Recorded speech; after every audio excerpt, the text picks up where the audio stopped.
नमस्कार, नमो बुद्धाय मित्रमैत्रिणींनो. मला अनेक लोकांनी मेसेज केले की आपल्या मराठी साहित्य संमेलनाच्या ज्या अध्यक्षा आहेत तारा भवाळकर यांनी जे स्टेटमेंट केलं त्यांच्या भाषणामध्ये की हिंदूंच्या देवारात बुद्ध का नाही. तर हा व्हिडिओ काय त्यांना उत्तर म्हणून नाही आहे, त्यांनी चांगल्या अर्थाने ते म्हटलं. म्हणजे ब्राह्मणवादी जे षड्यंत्र आहे की प्रभावी आणि जे लोकमनामध्ये बसलेलं असतं त्याला सुरुवातीला विरोध करायचा, त्याचा जोक करायचा, त्याला हाणून पाडायचा प्रयत्न करायचा, नंतर मग हायजॅक करायचं की आमचंच आहे 9वा अवतार. पण हिंदूंच्या देवाऱ्यामध्ये मात्र बुद्ध नाही असं त्यांचं म्हणणं आहे. अगदी बरोबर आहे. देवारा माझ्याही घरी लहानपणापासून मी पाहिला आहे. अजूनही माझ्या आईकडे देवारा आहे आणि माझी जी माहिती आहे त्याच्याप्रमाणे त्या देवाऱ्यात बुद्ध देखील आलेला आहे. आमची जी पुढची पिढी आहे त्यांनी तो बुद्ध टाकला आहे, परंतु मी काही त्याशी सहमत नाही. बुद्धाची जागा काही देव्हाऱ्यातली नाही. देव्हाऱ्यातले जे देव आहेत ते काही म्हणजे काही कामाचे नाहीत असं माझं मत आहे. त्यातल्या कुठल्याच देवाला किंवा ब्रह्माला मी डिसरिस्पेक्ट नाही करू इच्छित, परंतु ते काही कामाचे नाहीत. माणसाच्या आयुष्यासाठी ते काही कामाचे नाहीत. देव्हाऱ्यातले देव हे माणसाला एका विशिष्ट कुंपणामध्ये बांधून ठेवतात, त्याच्या पलीकडे जायला मोकळं करत नाहीत. म्हणून बुद्धाला देवाऱ्याची गरज नाही. खरं म्हणजे बुद्धाला मूर्त्यांची आणि कसलीच गरज नाही. बुद्ध हा मुक्त झालेला व्यक्ती असतो, एक बिईंग असतो. तो सगळ्या या भवचक्राच्या पलीकडे गेलेला असा मानव असतो. आणि काही आपल्याला आता बुद्ध म्हणजे माहीत नसतो लोकांना. आता या ब्राह्मणी व्यवस्थेने त्याला अवतार करून ठेवलं आणि ते 10व्या-11व्या शतकात झाला, अगदी शंकराचार्याच्या नंतर. पूर्वी त्या बुद्धाला अवतार असं म्हणणं म्हणजे लोक हसले असते की तुम्ही काय म्हणजे मूर्ख आहात का, अवतार विवतार म्हणताय बुद्धाला असं.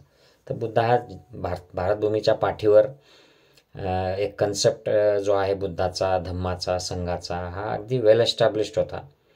आणि सिद्धार्थ गौतम बुद्ध व्हायच्या आधी देखील श्रमण संस्कृती ही होतीच. बुद्ध म्हणजे सिद्धार्थ गौतम स्वतः श्रमण झाला होता. त्याने जेव्हा राजपाट सोडला तेव्हा तो श्रमण झाला आणि मग तो काही गुरूंकडे गेला. त्याचे जे सुरुवातीचे गुरु जे आहेत आलारकमान, उद्दक रामपुत्त यांच्याकडे तो काही गोष्टी शिकला, पण त्यातून मुक्ती मिळाली नाही. आणि त्यावेळेला अनेक असे पंथ होते. ब्राह्मण पंथ होता. ब्राह्मण पंथ हा वेदांना मानणारा होता आणि ते यज्ञ करायचे, आहुती द्यायचे. यज्ञामध्ये गायी मारायचे, ते मोठ्या संख्येने गायी मारायचे ब्राह्मण पंथामध्ये. अनेक भ्रष्टाचार, व्याभिचार अशा प्रकारच्या अनेक गोष्टी ब्राह्मण पंथामध्ये त्या काळामध्ये बुद्ध जेव्हा सिद्धार्थ गौतम मुक्तीच्या मार्गाने निघाला त्यावेळेला या सुरू होत्या. आणि तो मुक्त झाल्यानंतर त्याने या सगळ्या गोष्टी ॲड्रेस केल्या की काय काय चुकीचं आहे, काय काय बरोबर आहे. वेद जे मौखिक वेद होते त्यावेळेला, त्या वेदांमध्ये काय सांगितलेलं आहे, ब्रह्माच्या मुखातून ब्राह्मण आले हे कुठनं आलं, हे सगळं त्याने त्याचं स्पष्टीकरण केलं की हे पूर्वीच्या बुद्धाने सांगितलेलं भ्रष्ट झालेलं ज्ञान आहे. लोकांनी त्यांच्या मनाचं हे ते घुसवून टाकलं आणि मग ते तसे ते भ्रष्ट झाले. आणि ते वेद स्वरूपात, वेद म्हणजे वेदन, संवेदन म्हणजे विपश्यनेमध्ये ज्या संवेदना बघितल्या जातात त्यातून प्रत्यक्ष अनुभूतीतून मिळालेलं ज्ञान हे पूर्वीच्या बुद्धाचं हे वेद होतं. परंतु ते काही मोजक्या लोकांनी स्वतःला आम्ही मुक्त झालेले आहोत त्या काळच्या त्या टर्मिनॉलॉजीमध्ये त्याला ब्राह्मण असं म्हटलं जायचं. मग आम्ही मुक्त झालेले ब्राह्मण आहोत, आम्ही ब्राह्मण आहोत, म्हणून ब्राह्मणाचा मुलगा ब्राह्मण, त्याचा मुलगा ब्राह्मण असं काहीसं झालं. आणि काही एका ग्रुपने त्याच्यावर मोनोपॉली एस्टॅब्लिश केली, वेद ताब्यात घेतले आणि ते भ्रष्ट केले, हवे तसे ते वापरले. तर या सगळ्या त्यांचे जे अंधश्रद्धा होते, गैरसमज होते, या सगळ्यांचं निरसन भगवान बुद्धाने त्या काळामध्ये जे जे ब्राह्मण त्यांच्याकडे आले भगवान बुद्धाकडे त्यांचं केलेलं आहे. हे आपण बुद्ध साहित्य वाचलं की आपल्याला ते दिसतं. आता हे सिद्धार्थ गौतम बुद्ध झाल्यानंतर त्यावेळेच्या ज्या विविध प्रथा होत्या, अनेक प्रथा होत्या वेगवेगळ्या गुरूंच्या. आणि काही नास्तिक होते, काही आस्तिक होते, काही अगदी म्हणजे व्याभिचार करा, काय करायचं करा, फक्त तुम्हाला त्याच्याने काही फरक पडणार नाही अशा टाईपचे पण गुरु त्यावेळेला होते. तर अशा वेगवेगळ्या ह्याच्यामध्ये जेव्हा बुद्ध म्हणजे झाला, सिद्धार्थ गौतम झाला, तेव्हा या सगळ्यांचा धाबदण आणलं आणि सगळ्यात मोठी गळती लागली ती ब्राह्मण पंथाला. कारण अनेक ब्राह्मण घरातले लोक तरुण हे जे मुक्तीसाठी तेव्हा भटकत होते, तेव्हा त्यांना सिद्धार्थ गौतम म्हणजे भगवान बुद्धाच्या मार्गातच त्यांना मुक्ती मिळाली. कारण मुक्ती शक्यच नव्हती दुसऱ्या मार्गामधून. म्हणून बुद्धाने म्हटलेलं एकायनो मग्गो, एकच मार्ग आहे की तुम्ही मन शुद्ध करायचं असेल तर तुम्हाला शरीर आणि मन यांचं जे डिपेस्ट लेवलचं जे कनेक्शन आहे ते स्टडी केलं. शरीर आणि मनचा जिथे योग होतो त्याचा स्टडी केल्यावर मग तुम्ही मुक्त होण्याच्या मार्गाने चालू शकता. आता तो योग पुढे पतंजलीने जेव्हा ती जी हायब्रिड संस्कृत, जेव्हा संस्कृतची निर्मिती होत होती येशू ख्रिस्ताच्या आसपास, त्यावेळेला पतंजलीने ते सगळं बुद्ध धर्मातलं जे सार आहे ते ट्रान्सलेट केलं आणि ते योग, त्याचं पतंजलीचं योगशास्त्र लिहिलं हायब्रिड संस्कृतमध्ये. तेव्हा ती प्युअर संस्कृत नव्हती. प्युअर संस्कृती डेव्हलप होत राहिली आणि अनेक शतकानंतर प्युअर संस्कृत आली. तर असं धाबदन आणलं. सिद्धार्थ गौतमने बुद्ध झाल्यानंतर ज्या गोष्टी सुरू केल्या, या सगळ्या गोष्टी शील, समाधी, प्रज्ञा, याच्यामध्ये सगळं लोकांना दाखवलं की हे जे चाललेलं आहे, यज्ञांमध्ये आहुती ज्या गायी मारल्या जात आहेत या चुकीच्या आहेत. गायीला सर्वप्रथम माते समान म्हणणारा सिद्धार्थ गौतम भगवान बुद्ध, आणि भगवान बुद्धाने या वेगवेगळ्या राजांना इन्फ्लुएन्स केलं आणि जे यज्ञात हजारो गायी ब्राह्मण लोक मारत होते आणि खात होते, हे बंद झालं भगवान बुद्धाच्या इन्फ्लुएन्समुळे. त्याने तर बुद्ध व्हायच्या आधी राजा बिंबिसारच्या इथे जे आहुती दिल्या जात होत्या त्या बंद केल्या होत्या. त्याला विनंती केली होती की हे बंद कर तू. तर ह्या प्रथा बंद झाल्या. व्याभिचार, धर्माच्या नावाने चालणारे व्याभिचार बंद झाले. कर्मकांड बंद झाले. ब्राह्मण पंथाचं दुकान बंद झालं त्यावेळेला. सगळ्यात मोठं नुकसान जर कोणाचं झालं तर ब्राह्मण पंथाचं. कारण वर्णव्यवस्था मानणं हे सुद्धा पाप आहे असं बुद्धाने डिक्लेअर केलेलं आहे. म्हणजे ब्राह्मण पंथाचा जो मूळ गाभा आहे वर्णव्यवस्था, आज शंकराचार्य आपल्याला सांगतात की वर्णव्यवस्था ही सबसे बडा आहे, ये मिट नहीं सकता है, हे पाप आहे असं भगवान बुद्धाच्या साहित्यात स्पष्ट बुद्धाने उपदेश केलेला आहे. की तुम्ही असं मानत असाल समविषम, तर दिस इज ऑल्सो असे. कुठलीही अंधश्रद्धा ही पापकर्म आहे आणि वर्णव्यवस्था ही पापकर्म आहे. आणि कसे ब्रह्माच्या मुखातून ब्राह्मण निर्माण झाले याचं स्पष्टीकरण बुद्धाने दिलं की ही जी तुमचा अंधश्रद्धा जी निर्माण झाली आहे ही कुठून निर्माण झाली. तर जो बुद्ध झालेला असतो सम्यक संबुद्ध, याने प्रत्यक्ष सांगितलेल्या वचनातून ज्याला मुक्ती मिळते ते ब्राह्मण, म्हणजे ते त्याच्या मुखातून निर्माण झाले अशा प्रकारे, म्हणजे त्याचे ते पुत्र आहेत, ब्राह्मण झाले असा तो अर्थ होता. पण यांनी मग त्या काळच्या ब्राह्मणांनी आम्ही ब्रह्माच्या मुखातून निर्माण झालो. भगवान बुद्धाने इथपर्यंत सांगितलं की हे जे देव ब्रह्म आहेत हेच मोठ्या अंधश्रद्धा पाळून असतात, ते काही मुक्त झालेले नाही आहेत. हे ज्या 31 ज्या योनी आहेत वेगळ्या वेगळ्या त्याचाच ते भाग आहेत. ब्रह्मयोनी, देवयोनी, मनुष्य योनी आणि खालच्या वेगळ्या वेगळ्या आसूर, राक्षस, वेगळे नरक, सगळं सांगितलंय भगवान बुद्धाने. यातलंच त्या आसूर यांनी उचललं आणि भगवान बुद्धाचे जे फॉलोअर होते मूळ क्षत्रिय क्षत्रिय, यातल्या काही लोकांना आसूर करून टाकलं. मग तो रावण आसूर, मग हा कुंभकर्ण आसूर, हे सगळ्या आसूर बिसूरच्या ज्या कहाण्या ब्राह्मणांनी नंतरच्या पुरोहितांनी केल्या त्या अशा यातून उचलून केलेल्या आहेत. तर आणि महत्त्वाचं भगवान बुद्धाने जे सांगितलेलं आहे ते लक्षात घेतलं पाहिजे सगळ्या हिंदूंनी. कारण या आजचे जे हिंदू आहेत हे पूर्वीचे बौद्धच होते सगळे. क्षत्रिय, वैश्य, जे ओबीसी आहेत, जे SC ST आहेत, हे सगळे बौद्ध होते.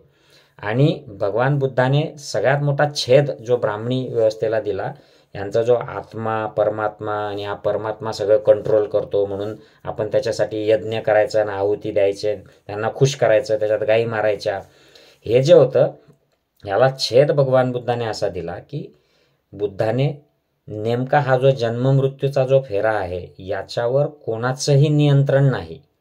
याच्यावर नियंत्रण फक्त आपल्या कर्मांमुळे हे सगळं चाललेलं आहे. आपण ज्या नकारात्मक गोष्टी निर्माण केलेल्या असतात कर्म, त्यातून आपल्याला हे जन्म मिळत राहतात आणि आपण दुःखाच्या ह्या चक्रातून फिरत राहतो.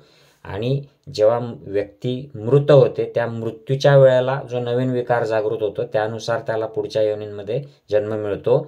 या प्रक्रियेवर कुठल्याही आत्मा परमात्म्याचा, ईश्वर परमेश्वराचा, देवा ब्रह्माचा कंट्रोल नाही. कारण ते देव देखील मरतात तेव्हा ते ह्याच चक्रातून जातात. ब्रह्म मरतात, ब्रह्मयोनीतले जे ब्रह्मा आहेत ते मरतात त्यावेळेला ते देखील याच चक्रातून, दुःख चक्रातून जातात. हे बुद्धाने स्वतःच्या अनुभवातून सांगितलं. आणि बुद्धाने सांगितलं की मी ॲज फार ॲज मागे जे बघतो, माझ्या स्मृती ज्या अनंत काळाच्या स्मृती ज्या जागृत होतात, त्याच्यामध्ये मला कुठेही सृष्टीचा निर्माता कोणी देव ब्रह्म आहे हे दिसत नाही. आणि हे सगळं क्लिअर केलेलं आहे. त्यामुळे हा जो फुगा जो आहे ब्राह्मण धर्माचा, हा पूर्ण फुटला, त्यांना गळती लागली. आणि त्याच्यानंतर जवळजवळ म्हणजे इसवी सनाच्या 5व्या-6व्या शतकापासून ते इसवी सनानंतर 10व्या 12व्या अगदी वारकरी पंथ येईपर्यंत बुद्धच आहे. वारकरी पंथ बघा तुम्ही, बुद्धाचं वर्णन केलेलं आहे त्यांनी वारकरी पंथामध्ये. शिवकालीन इतिहास बघा, त्याच्यामध्ये सगळीकडे लेण्या ज्या आहेत, शिवनेरी, या सगळ्या लेण्या ह्या बुद्धाच्या आहेत. आणि जेव्हा शिवाजी महाराजांनंतर पेशवे आले त्यावेळेला त्यांनी या वेगवेगळ्या लेण्या आणि जे बुद्धिस्ट ठिकाणं होते तिथे गणपती बसवले, पिंड बसवले आणि मग हे ब्राह्मणीकरण केलं प्रतिकांचं त्यावेळेचं. तर हे जायला अनेक वर्ष जावे लागले. 7व्या शतकामध्ये जो युआन सांग चीनमधून आलेला आहे तो म्हणतो मला भारताचा इतिहास हा काहीच नाही, ते फक्त बुद्धाचाच इतिहास दिसतो, बाकी दुसरं काही दिसतच नाही, मुख्यत्वे हेच आहे. मग 8व्या-9व्या शतकात शंकराचार्य आला. शंकराचार्याने देखील बुद्धाचंच तत्वज्ञान वेगवेगळ्या पद्धतीने मांडून ते मॉडिफाय केलं. कॉपी पेस्ट आणि एडिट करणं जे आहे, म्हणजे भगवद्गीतेपासून ते सगळं रामायणातल्या कथा, भगवद्गीतेतल्या कथा या मॅक्सिमम ह्या जातक कथांमधून उचलून त्या एडिट केलेल्या आहेत आणि त्या वेगवेगळ्या पद्धतीने त्याची जुळवणी केलेली आहे. म्हणजे राम, कृष्ण, हनुमान, हरिश्चंद्र हे सगळी पात्र, ही सगळी जातक कथेमधून चोरून ह्या ब्राह्मणपंथीयांनी केलेली आहेत, लक्षात घ्या. त्यामुळे भगवद्गीतेतलं जे ज्ञान आहे ते धम्मपदातनं ज्ञान आहे. धम्मपद भाषांतरित केलेलं आहे आणि त्याला थोडासा एक परमात्मा त्याच्यामध्ये टाकलेला आहे. जिथे बुद्ध म्हणतो की असा कुठला परमात्मा नाही आहे, आत्मा नाही आहे, आणि इथे आत्मा परमात्मा टाकलेला आहे. तो कृष्ण घत जातक कथेतला जो वासुदेव आहे, जातक कथेतला व्यक्ती आहे, त्याला पुढे कृष्ण केलेला आहे आणि त्याच्या तोंडून भगवद्गीता ऐकवलेली आहे. आणि मग त्याला पुढे या सगळ्या बाकीच्या 16,000 राण्या आणि तो जो सगळा रोमांस दाखवलेला आहे हा नंतर केलेला आहे, तो त्याचा मूळ कथेशी काही संबंध नाही. राम हा दशरथ जातक कथेतला राम आहे. हे सगळे जातकं आहेत बुद्धाचे आणि त्याची सगळी चोरी करून एडिट करून हे पुढे साहित्य तयार झालेलं आहे. आणि तसंच हे तुम्ही बद्रीनाथपासून ते कन्याकुमारीपर्यंत आणि पुरीपासून ते पंढरपूरपर्यंत कुठेही जा, हे जुनी पुरातन मंदिरं, प्रबोधन जे मंदिरं आहेत, प्रबोधनकार ठाकरे म्हणतात तशी सगळी पूर्वीचे बुद्ध विहार आहेत. तुम्ही कुठेही कितीही दाबायचा प्रयत्न केलेला असला बुद्धाला तरी खोदाल तिथे बुद्ध मिळतो. कुठले ह्या मूर्त्या सगळ्या त्यांचे कपडे काढा, दागदागिने काढा, त्यांनी ते असे बंद असलेल्या डोळ्यांना असं रंगीत उघडे डोळे केलेले आहेत, ह्या सगळ्या मूर्त्या बुद्धाच्या आहेत. जिथे जिथे असे पांढरे पट्टा असे उघडे डोळे दाखवले ते बुद्धाच्या बंद असलेल्या पापण्यांवर त्यांनी पांढरे डोळे रंगाने कोरलेले आहेत आणि मग त्याला दागदागिन्यांमध्ये झाकून टाकलेलं आहे. कुठलेही हे सगळे मंदिरं, सगळे सूर्य मंदिरं, हे मंदिरं, हे सगळे बुद्धाचे पूर्वीचे विहार आहेत, या पूर्वीच्या बुद्धाच्या मूर्त्या आहेत. खूप खूप त्याला शतकं लागलेले आहेत हे सगळं दाबायला, बुद्धाला लोकांमधून काढायला. हे बौद्ध सगळे जे हिंदू जे आहेत, गैरब्राह्मण, हे सगळे बौद्ध लोक पूर्वीचे बुद्धाचे फॉलोअर आहेत. यांच्या जीवनातून बुद्ध काढायला अनेक शतकं लागलेले आहेत. आणि मग त्यांच्या अनेक मान्यतांना शिक्षण मिळालं नाही, त्यांना अनेक प्रकारच्या अंधश्रद्धांमध्ये ठेवलं गेलं, त्यांच्यामध्ये दुही माजवली गेली जातपात पंथ निर्माण करून. आणि या सगळ्यामुळे ते मागासलेले राहिले आणि मग ते आपला इतिहास विसरले. आणि हे याला दुसरं अजून असं कारण होतं की सगळेच राजे, सगळेच विद्यापीठ हे बुद्धालाच शिकवत होते, त्याच्याच तत्वज्ञानावर चालत होते. परदेशातले लोक पण ते बुद्धालाच मानत होते. हे सगळं असह्य झाल्यामुळे सम्राट अशोकाचा नातू बृहद्रथ जेव्हा राजा होता त्यावेळेला पुष्यमित्र नावाच्या ब्राह्मण सेनापतीने त्याला कपट करून मारलं आणि पुढे त्याचं ब्राह्मणीकरण हळूहळू सुरू झालं. तरीसुद्धा त्यानंतर देखील 1000 वर्ष, 1000, 1200, 1500 वर्ष बुद्ध नाहीसा झालेला नाही, लक्षात घ्या. संत वारकरी पंथाच्या साहित्यात बघा तुम्ही, महानुभाव पंथ बघा तुम्ही, कबीर बघा, नानक बघा, रोहिदास, संत रोहिदास बघा, हे जे कर्नाटकामधले जे आहेत, हा जो पंथ मी नेहमी त्याचं नाव विसरतो, या सगळ्या पंथांमध्ये बुद्धाच्या विचारांची छटा आपल्याला दिसते. आणि इवन संत साहित्यातून प्रेरणा घेऊन शिवरायांचं जे राज्य आहे ते सुद्धा समतेच्या आणि न्यायाच्या बुद्धाच्याच तत्वज्ञानावर चाललेलं आहे. आणि छत्रपती शिवरायांचा आणि शंभूराजांचा हा त्यावेळेच्या ब्राह्मणांशी जो लढा होता, त्यांना ते क्षत्रिय मानत नव्हते, त्यांना त्रास देत होते, ते शत्रूला जाऊन हे राज्य नाहीसं करू पाहत होते, हा क्रांती प्रतिक्रांतीचाच लढा होता. जसं बाबासाहेब म्हणतात की हा लढा ब्राह्मण आणि बुद्धिस्ट पंथीयांचा लढा आहे, तोच लढा होता. आणि तो पुढे त्यांनी म्हणजे तो झाला, शंभूराजांना पकडून दिलं, ते राज्य नाहीसं झालं, पेशव्यांच्या ताब्यात गेलं, मग ब्रिटिश आले, हे आपल्याला पुढचं माहीत आहे. बाबासाहेब आंबेडकरांनी याच्या संदर्भात सविस्तर सांगितलेलं आहे. तेव्हा 2000 वर्ष गेलेले आहेत बुद्ध नाहीसा करण्यासाठी, तरी तो त्या हिमालयाच्या डोंगरांमध्ये जिथे हे लोक जाऊ शकले नाहीत, ब्राह्मणपंथीय लोक, तिथे तो आहे. हिमाचल असेल, लडाख असेल, काश्मीरमध्ये इस्लाम आल्यानंतर बुद्धिझम गेलेला आहे सुफी पंथाच्या काळामध्ये. इकडे सिक्कीम वगैरे नॉर्थ ईस्टमध्ये इकडे बुद्धिझम आहे, कारण हे लोक तिथे जाऊ शकले नाहीत. जिथे ते गेले, नेपाळमध्ये गेले, त्यांचा राजा ताब्यात आला, तर तिथे त्यांनी ते कन्व्हर्जन केलं, सगळे मंदिरं कन्वर्ट केले, बाकी ठिकाणी नाही केलेलं आहे. तर हे सगळं हायजॅक केलेलं आहे. पण जिथे बुद्ध जातो, बुद्ध साधासुद्धा एंट्री करत नाही, बुद्ध विवेकाचं वादळ घेऊन जातो. देवाऱ्यांमध्ये बुद्ध गेला तर तिथे भूकंपच येईल, त्या देवाऱ्यांमध्ये पण आणि त्या घरांमध्ये. आणि हा भूकंप जो असेल हा विवेकवादाचा भूकंप असेल. मला बाबासाहेबांच्या संदर्भात एक भीमगीत आहे, ते फार आवडतं, माझं फेवरेट भीमगीत आहे ते. तुम्हाला मी थोडीशी त्याची झलक ऐकवतो.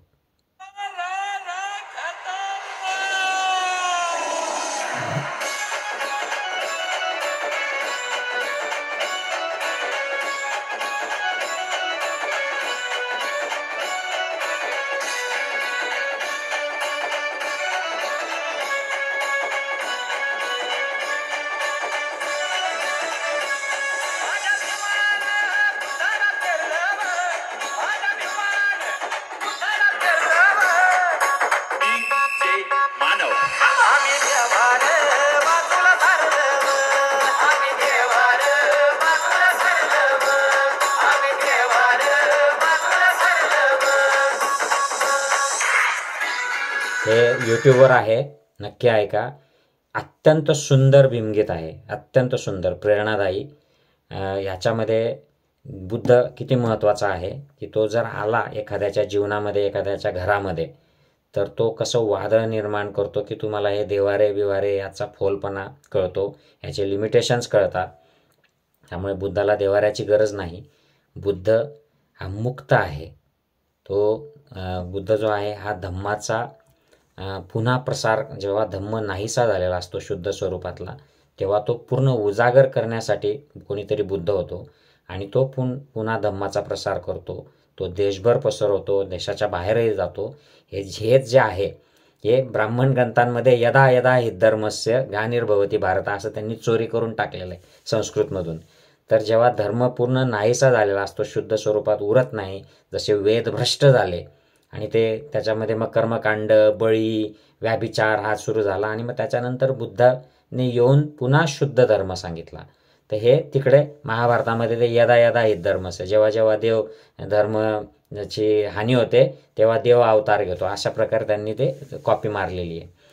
तर बुद्ध देवारांमध्ये यायची गरज नाही, बुद्ध जीवनात आला पाहिजे, बुद्धाच्या पेक्षाही धम्म जीवनामध्ये आला पाहिजे. आणि आता बऱ्यापैकी सुरुवात झालेली आहे, लोक विवेकवादी झाले आहेत, लोक आता बुद्धाला समजू लागलेले आहेत.